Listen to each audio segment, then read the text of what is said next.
La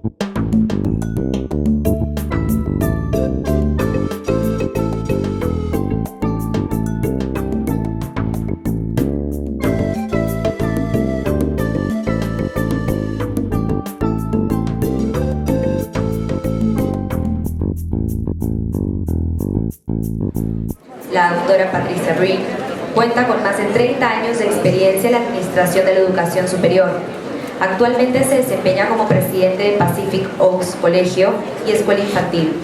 Recibió su PhD en Desarrollo Humano y Organizacional de Fielding Graduate University. Sus intereses incluyen la evaluación y mejora de aprendizaje de los estudiantes, los adultos como aprendices y el liderazgo de educación superior.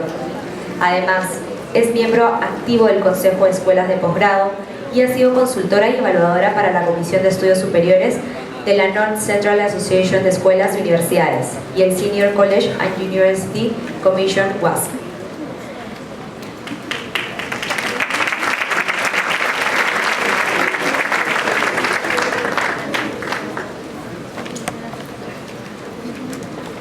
Gracias. Buenas tardes. Estoy muy encantada de estar aquí en este hermoso país del Perú. También estoy encantada de hablar con ustedes acerca de algo tan importante como es la educación. Por favor, disculpen la brevedad de mi español. Espero que podamos entendernos unos a otros a pesar de continuar mi presentación en inglés. Gracias.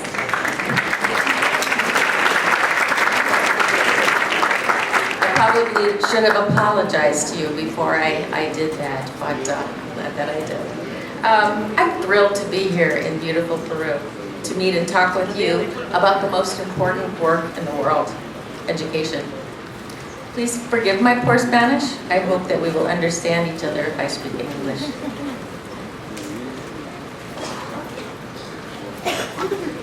So how many of you have ever heard the term permanent white water? Anybody?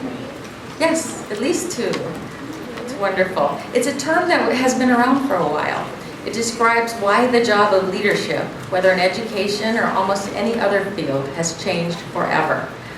For you who are now leaders and you who are future leaders, it means that you will never have periods of calm water and smooth sailing, periods where you are completely in control over what happens. You will not be able to count on what you already know because of your studies or your experience, and you cannot expect your plans to, well, work as planned. This is because of change. Change that in our world has become relentless. In fact, paradoxically, change may be the only constant in our world. And no discussion about leadership can ignore the impact of change. That is, leading with and through because of change is essential to leading effectively.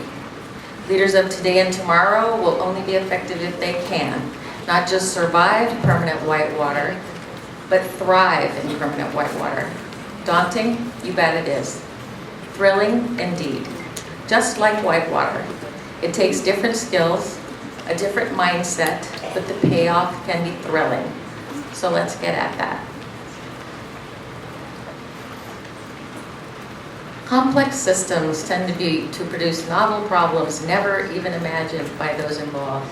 You know, it's funny that the notion of permanent white water has been around for quite a while, as I mentioned. Peter Vail first coined this phrase in 1978. It hasn't gone away. In fact, it's become more. Think about what we meant by complex systems in 1978 as compared to what we see as complex today. In 1978, only scientists used computers. In 1978, we were communicating by phone or mail or snail mail, or maybe fax machines if we worked for a large corporation. In 1978, I had just finished my master's degree in library science and was still using the card catalog to find information. Only a few fields actually had electronic indexes that could steer you to a publication, but not to the information itself, as you can so easily do today on the internet. Our fathers, or maybe even our grandfathers, went to work, and came home at the same time every day. I know I'm exaggerating, and that some of you young folks can't even relate to that, but the world was not a very diverse place back then. There were typical roles for everyone, but even then, and thus the reason for Peter Vale's insight, things were certainly beginning to change and to become more complex. And I would add, for the good.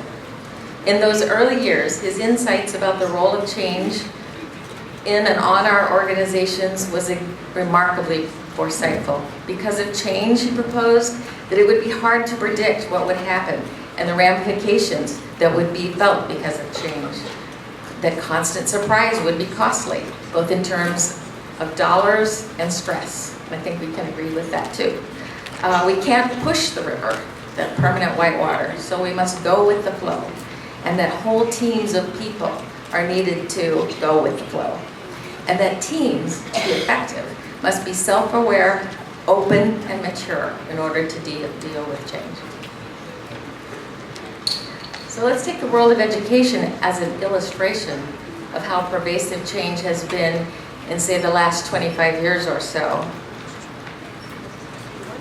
For higher education in the United States, and maybe the world today, today's students looks very different from the typical college student in the 80s.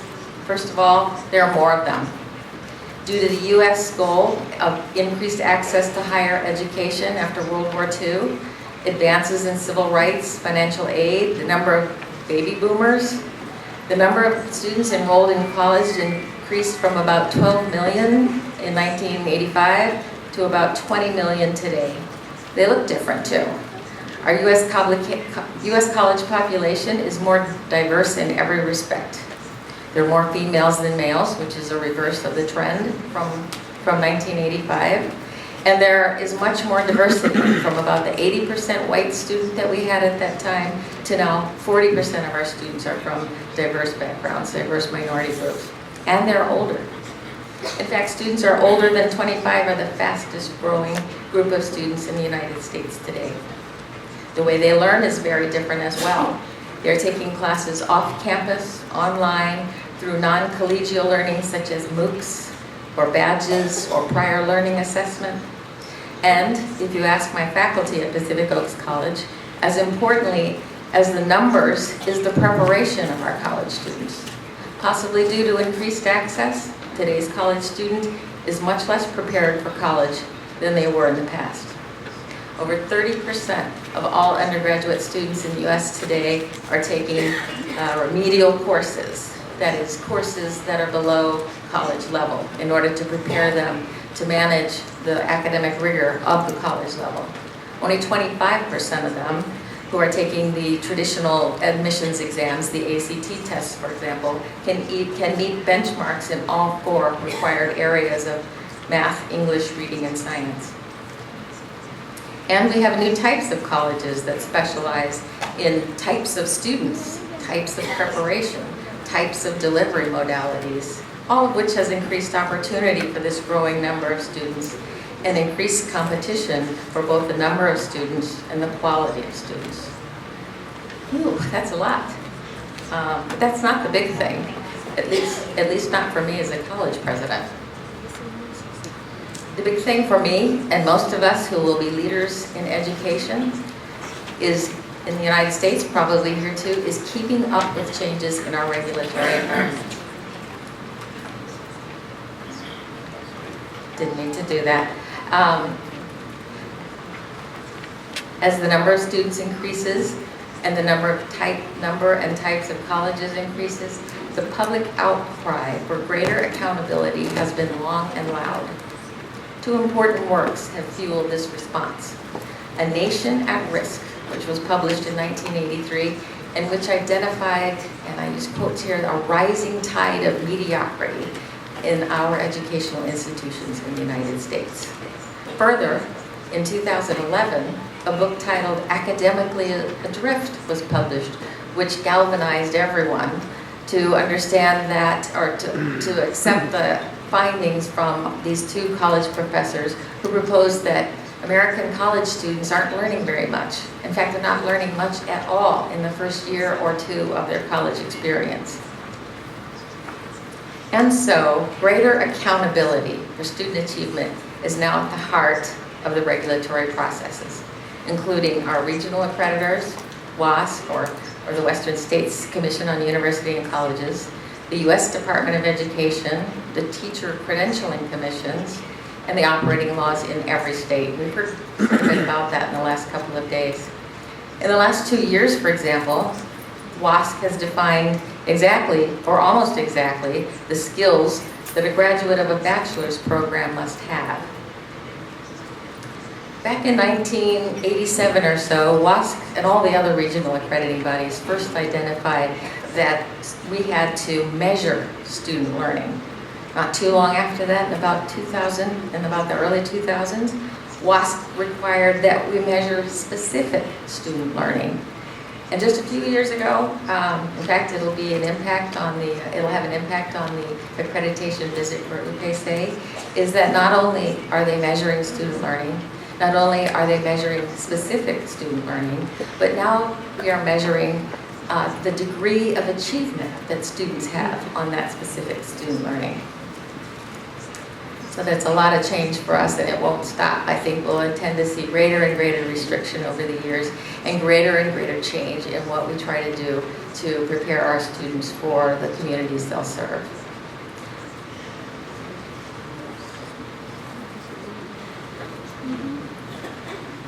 So just a little bit about Pacific Oaks, and we've talked about it in a few of the different sessions, but I wanted to give you a little context about my background.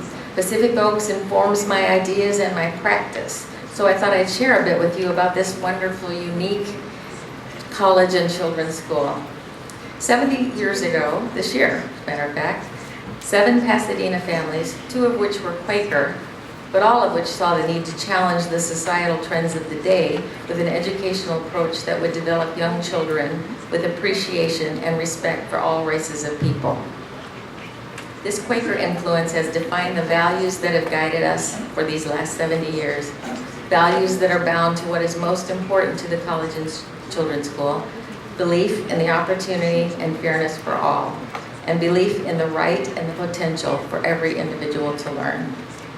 These are the values that led to Pacific Oaks' groundbreaking work in anti-bias education in the 1980s that has changed the way many early educators teach forever. Today, the school is seen as an icon of progressive education in Pasadena. We have Pasadena, California, which is where we're located. We have about 160 families whose children attend our school from infant through age 5. Because most of these children are accepted to some of the best schools, elementary schools, middle schools, and eventually colleges in the country, Pacific Oaks Children's School is perceived as one of the elite preschools in our community. That's one of the dominant values directing all that we do. Our college, by the way, was created by the leaders of the children's school, and not the other way around, which is a little bit more usual. The parents and teachers believed that a new type of college was needed to prepare the type of teachers that the children's school needed in order to fulfill their own goals and their own values. Today, Pacific Oaks College enrolls about 1,250 students at its campus in Pasadena, at sites within 25 miles of Pasadena, and at our newest branch campus in San Jose, California, the heart of Silicon Valley. We also offer classes online and hybrid classes online and on campus. We are classified as an HSI, which is a cherished designation in the United States. That it's HSI, a Hispanic serving institution, because almost 50% of our students are Latino. Our students are adults, average age 36, and our pedagogy reflects the type of self-direction and experiential focus that these students prefer. Our schedules and our modalities are designed with flexibility to accommodate the working person and the person with families and other commitments in their lives. Pacific Oaks offers bachelor's and master's programs in early childhood education, special education, teacher preparation, human development, and marriage and family therapy. This past year, we launched or are launching 3 new specializations in the field of education. Trauma, sadly, it's been a very popular one. Transitional kindergarten, and STEAM, which you've heard so much about in the last 2 days. Science, technology, education, and math as a basis for developing the critical thinking skills of our future college students. Our newest graduate program, and this may surprise you given the topic today, is about leadership and change. It includes one of our newest types of modalities as a component that represents competency-based education. It's not completely competency-based education. 7 of the 10 courses are more traditional online pedagogy and modality, but 3 allow adults to bring the work they are doing in their jobs into the curriculum via a self-directed applied research project. So, for myself, my respect for how Pacific Oak's values are made real through its pedagogy is shaped by my own scholarly roots in systems theory and adult learning. At the heart of systems theory is relationship, and at the heart of our pedagogy is relationship. A scholar I admire, and in fact one who was on my dissertation committee, is Margaret Wheatley, author of Leadership and the New Science. She proposed that the real power in organizations is generated through relationships, and furthermore, that all communities of beings will innately strive to organize, that is, to hold complex things together and move towards collective purpose, and that they will do this by building relationships. This is a comforting notion in times of great change and great stress that's caused by that change. More about Margaret Wheatley in a bit. I've learned so much from our early childhood educators, but one of the notions I love the most is that adults and children learn best the same way. That is, both learn through experience, self-expression, self-direction, action, and reflection. Both develop knowledge through interaction with others, and both learn through play. Whether it's building new skills, letting your curiosity run wild, or exploring new problems and hypotheses. Though it looks a little different, I know now that the safe, stimulating, and caring environment that we strive to provide at the children's school is the same one we strive to provide for our college students. Stimulating, safe, and caring. As we learned 70 years ago from our teachers and again today from our neuroscientists, this is what is needed for deep and transformative learning and for innovation to happen. Oops.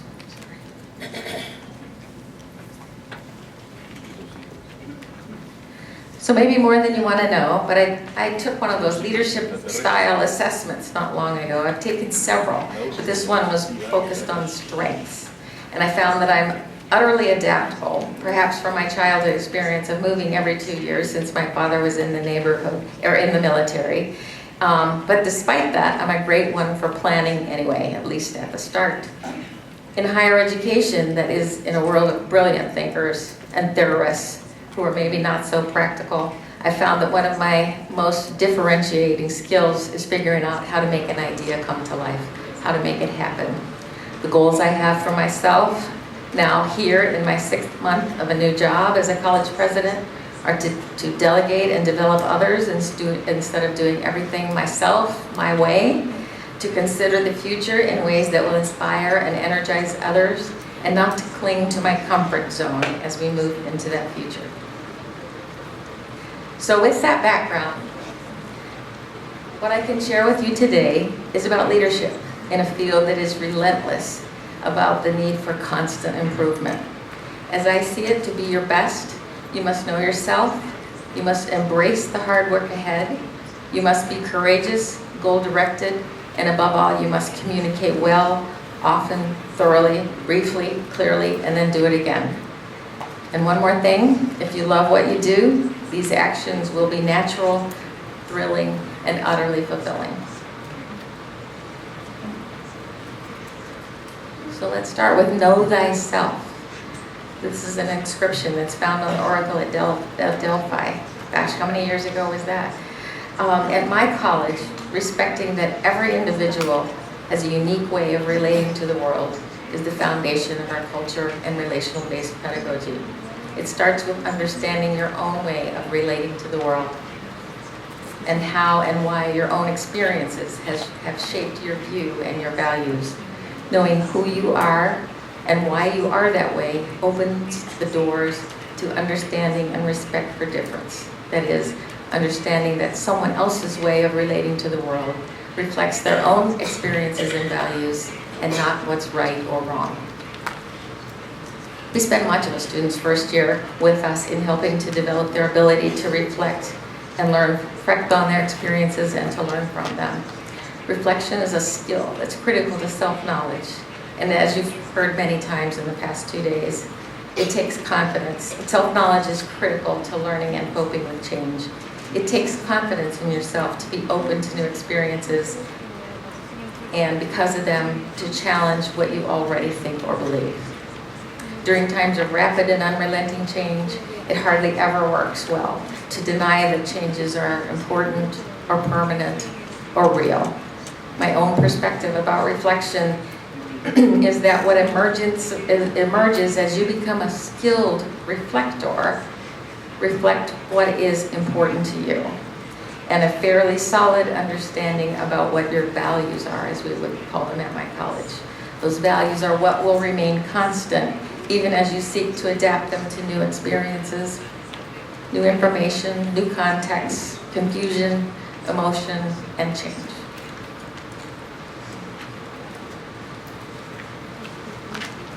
I've heard it said about our graduates that they can handle anything that's thrown at them.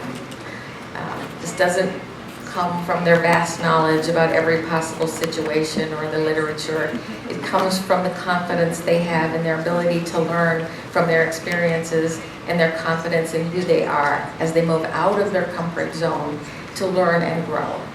And this is what we strive for. Graduates who are able to wade right into new, complicated, emotional, confusing situations to help individuals and communities. And although I don't think that there is one perfect definition of authenticity, I'm sure that self-knowledge is essential to authenticity in a leader. Authentic leadership is an important new concept today.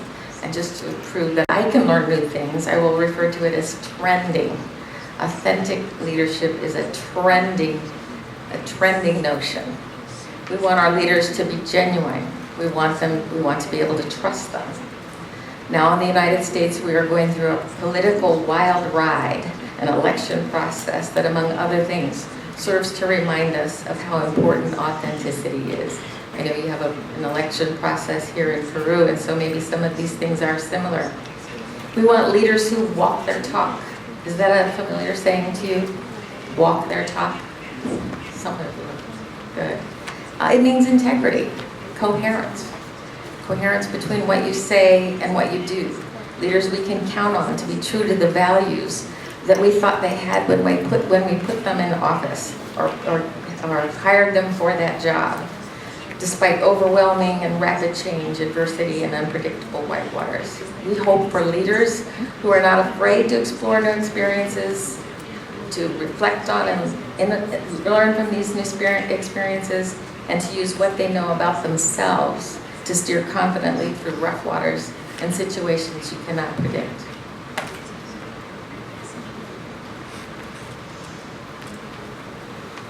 The world hates change, yet it's the only thing that has brought progress. So we have to embrace it.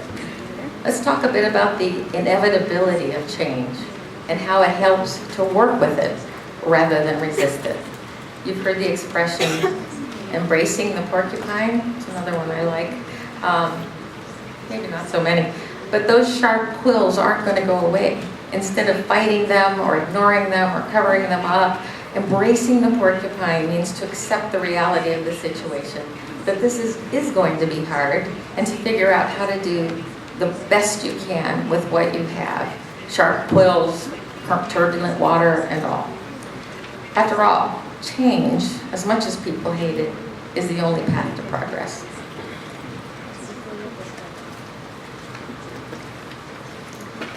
Think about our reference to permanent whitewater. How do we get the best of that? It probably isn't going to be to get it under control or to stop it from happening or to fight against it. You remember Peter Bale said something about you can't actually push water away from you. It's going to figure out a way to work with those properties, to learn about those properties, work with those properties to get where you want to go. So what do we know about change? Well, for one thing, and as I said in the Charles Kettering quote, people don't like change. They can't predict what will happen and they fear it. And they resist change, or they resist being changed. One theory is that people only change willingly when it's less painful to change than it is to stay the same. Yet, and as we've discussed, change is inevitable, not slowing down anytime soon. The easier it is for diverse ways of thinking to intersect due to new communications technology, the more likely new ideas, new products, new marketplace behaviors will drive more change and hopefully more innovation, including those that completely disrupt and replace existing ways of thinking, existing products, and existing markets. Think about all the innovations in education over the last 10 years or so. Innovations that have had a positive impact, learning science, the internet, immediate access to vast amounts of information, freeing high school children everywhere from having to memorize things, online learning, and open education, to name a few. Understanding the value of STEAM and STEM in developing the critical thinking skills of our young ones so that they can be innovators and scientists and new thinkers of tomorrow is absolutely one of the positive changes coming from these types of collisions of new information. So we might as well embrace change and learn to lead in ways that work best in this fast-paced, unpredictable climate. It's not going away, and the outcome is progress.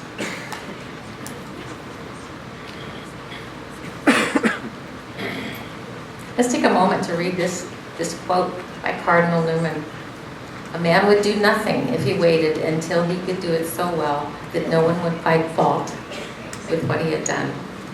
Basically what's that saying is if you wait until all the risks are resolved, that you know 100% that things are going to work out as you plan, you would never do anything. Risk-taking is important in our communities and in our environments today.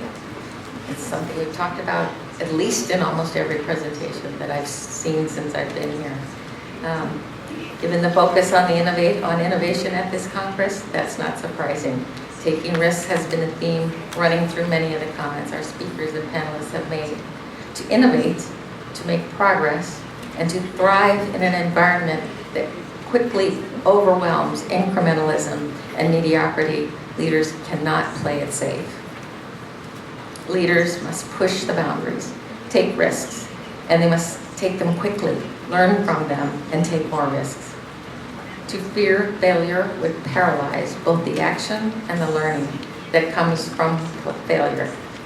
Only by actually taking an idea to prototyping and testing and exposing it to the possibility of failure can you learn how it works in the world, whether the design assumptions are valid, and whether its functioning might be improved, and whether the customers will agree that this is a good product.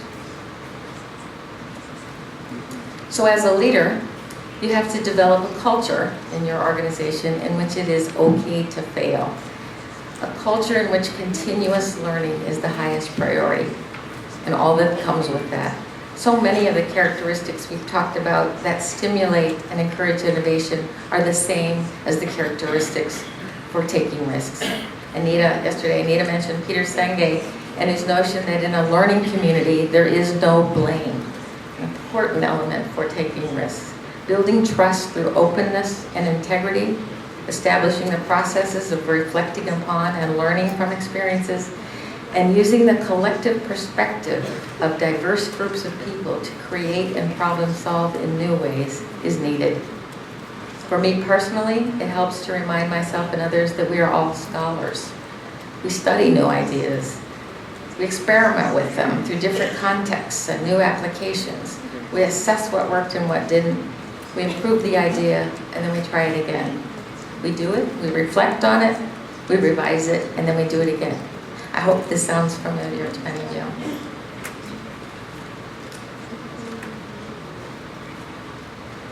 So I'm also proposing that goal orientation is essential in today's climate of permanent whitewater. So here's another question. Do any of you know who Yogi Berra is? Not American baseball fans, huh? Not too many. Yogi Berra was a beloved American baseball player who was known for his pithy and paradoxical quotes, for stating the obvious in overly simple ways. One of his most famous sayings is, "It ain't over till it's over." He died just this past year, and all of the baseball fans in America remember him as much for his crazy sayings as they did for his sport. This is one of my favorites, and it serves to make the point about having goals. Know where you're headed. Know where your team is headed. Generally speaking, you're not playing baseball just because it's fun or to get a good workout. In professional baseball, the goal is to win, and that requires a whole different set of preparations. Winning is the goal. In my 35 years of higher education experience, I've observed that an orientation to goals versus the processes of teaching and learning is not the preferred approach for educators. I mentioned before that I had analyzed myself using one of these leadership inventories, one based on strength, but I also in the past had done the Myers-Briggs type indicator. This is a similar sort of thing, but Myers-Briggs keeps data on the assessments that people do for themselves. And what they found is that these assessments are fun in themselves. They're not only fun to think about who you are from a different perspective, but also to provoke conversation about that among yourselves. But Myers-Briggs is an interesting one because of the data they keep. They keep data on their type indicator according to profession. And they find that educators, or at least college educators, are much more naturally inclined to focus on and prefer the activities involved in the teaching and learning process than they are in fact activities that should by right lead to outcomes than they are in the outcomes themselves. Perhaps that says something about our profession's new emphasis on SLOs and PLOs and ILOs, as well as measuring student achievement on them. I was reading an article recently about the difference between activity-based or process-oriented approaches, in which a company not so proudly announced, a process-oriented company I should say, not so proudly announced that it had met 50% of its participation goals and 50% of its training goals, but only 5% of its results goals, presumably to improve whatever they were training people to do. Maybe in the good old days of stability and predictability, the improved processes would eventually lead to the desired results, but today we don't have that much time. Goal clarity is essential to focus your efforts and use your resources efficiently in times of constant and rapid change. In other words, you can't waste time and you can't waste resources. In any organization or any system, clarifying the desired outcome allows all parts of the system to collaborate and cooperate. It keeps the team from losing its way in times of turbulence, that is with new information and shifting priorities, and it provides a benchmark for determining whether real progress is being made. Most importantly to me, it gives your team a reason for being a team. All are headed in the same direction and all have the same purpose at heart. My husband, who is a great sports fan, made an observation the other day that reminded me, that sometimes he says good things, but never mind that. It reminded me how being part of a team, working together towards a goal that is greater than oneself, is so powerful in overcoming the barriers that difference in expertise or personality or background can create. Look at the fans in the stands. Every type of person is there in those stands, but they are all united, all cheering or crying together. And for that game, they are sharing a common purpose. They are family, even if it is just for a few hours. So further, the very process of clarifying the goal is an opportunity to develop broad support for the goal. Think how successful Goals that are handed down to you from the top with no opportunity for you to provide your expertise or your preferences are. We've had a lot of that in the United States today by well-meaning politicians who want to fix the school system through one easily understood mandate. However, by involving the broad perspective and functional expertise necessary to assure, first of all, that the goals are even achievable, and secondly, how best to achieve them, given that diverse mix of expertise, you have created a shared vision, a genuine commitment to the vision or the goal, and the process of achieving that goal. And this process has identified, at least at the initial level, the project tasks, the interdependencies of those tasks, and the timelines necessary to achieve the goal.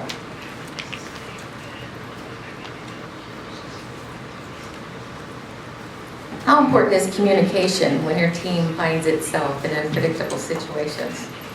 I mentioned Margaret Wheatley a little bit earlier, one of my favorite systems theorists. She's author of what at the time was pretty groundbreaking work about human behavior and its innate drive to organize and create community with the power that comes from relationships. And furthermore, she advised us all that the outcome of a relationship is never predictable until there actually is one. I was thinking about this as Yolanda Carlos talked about science as the basis for so much of what happens naturally in the world. That idea about not knowing what will happen in a relationship until the relationship is actually formed is the basis of her theory in quantum science. That her book is Leadership in the New Science, and the science she's referring to is actually quantum physics. So what she proposes is it's all about communication or conversation, as she notes here. People can work well together, can be creative and caring and insightful when they are actively engaged in meaningful conversation around the questions that count. There's so much to say about the essentiality of communication during turbulent and unpredictable times, but one thing is clear. Without good communication, the system, community, or the organization is not sustainable. From the start, it is the collective intelligence that defines and sustains the heart, purpose, and functioning of the community, and it is the continuing dialogue that sustains it. In times of change, communication is the fuel that drives the organization to its common goals, and it is the glue that enables its parts to operate independently yet cohesively, despite unpredictable obstacles and the new complexities and capacities that come with change. With the adaptability and flexibility that communication brings across the organization, more stable and sustainable organizations are formed. So what does that mean in a practical sense? My own experience tells me that communication is the single greatest point of opportunity and risk for leadership today. It takes great diligence to be an effective communicator. The very act of one-way communicating is simply not sufficient. If you realize that we are talking about communication and not just information, we must realize that it is an iterative and inclusive process, and one that must be continuous. Here's a wonderful example that I learned just the other day as I was touring the stunningly beautiful city center of Lima. In the middle of the square was a powerful, elegant statue that paid tribute to the history of Peru. Actually, two statues. One of them had a tiny llama on its head, which did not look quite consistent with the regal nature of the monument altogether. Our tour guide explained that the goal had been to create a symbol of light and progress to crown that statue. But through an error in communication, the word flame or llama became the word for llama. It might have been a good idea to double check on that communication, on both the give and the take of that message, but we still have a beautiful and stunning work of art in the city center of Lima. Here is another example from my own college about how you can never take communication for granted. When I first started at Pacific Oaks, there was great concern about the lack of communication between the administration and the faculty. It was something we wanted to improve for many reasons, not the least of which was to show progress in this area for our accreditation visit with WASC. My team went into high gear on this, sending email after email and going to meeting after meeting to keep faculty feeling that they were informed and inviting their input. We decided to do a survey to benchmark our progress, but also to find out if any of these efforts were easing the concern between the two groups. One important finding, and it's one I'll never forget. The two groups, administration and faculty, had entirely different ideas about what was good communication. The administrative group believed that concise, to the point, and frequent updates on what was happening was what the faculty wanted. So that was what they provided. Well, what we learned from our faculty was that they did not consider this to be communication. They wanted context, they wanted background, they wanted to know what alternatives had been considered, and they wanted to understand enough about the information to be able to process it themselves. They didn't want the quick sound bites that we thought everyone, the administration thought everyone preferred. They wanted the full picture. So we are still learning from that. And this is the final practical thought that I will share with that I'd like to share. Communication must always be a priority for leaders today. I don't think you can ever say that your work is done in communicating effectively. The ways of communication can always be improved, and the information that must be communicated is never complete. Because it is not always a task that's built into your project plan or necessary to keep the building from falling over that day, I find that it's very easy to overlook communication in the crush of the day's activities. Nonetheless, and as I mentioned earlier, it is both the fuel and the glue that allows organizations to be nimble, adaptable, cohesive, and therefore sustainable in times of permanent whitewater.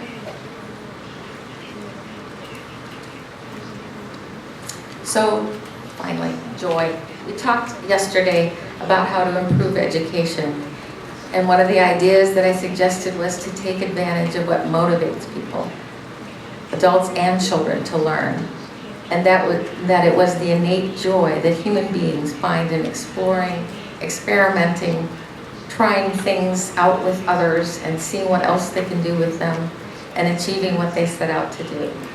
So here is what the great innovator Steve Jobs says about work. Your work is going to fill a large part of your life, and the only way to be truly satisfied is to do what you believe is great work. And the only way to do great work is to love what you do. We're fortunate to be educators, I think. It's easy to be committed to this most important work in the world, and certainly that is what it takes to give yourself completely to our field.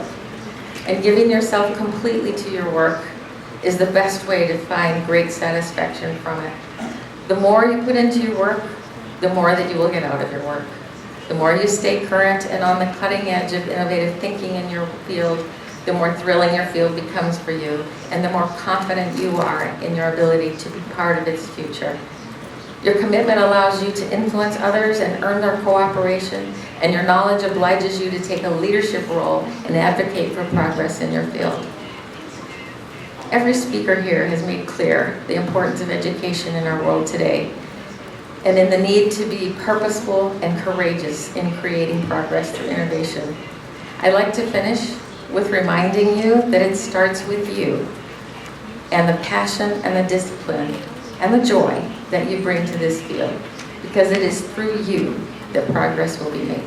Gracias.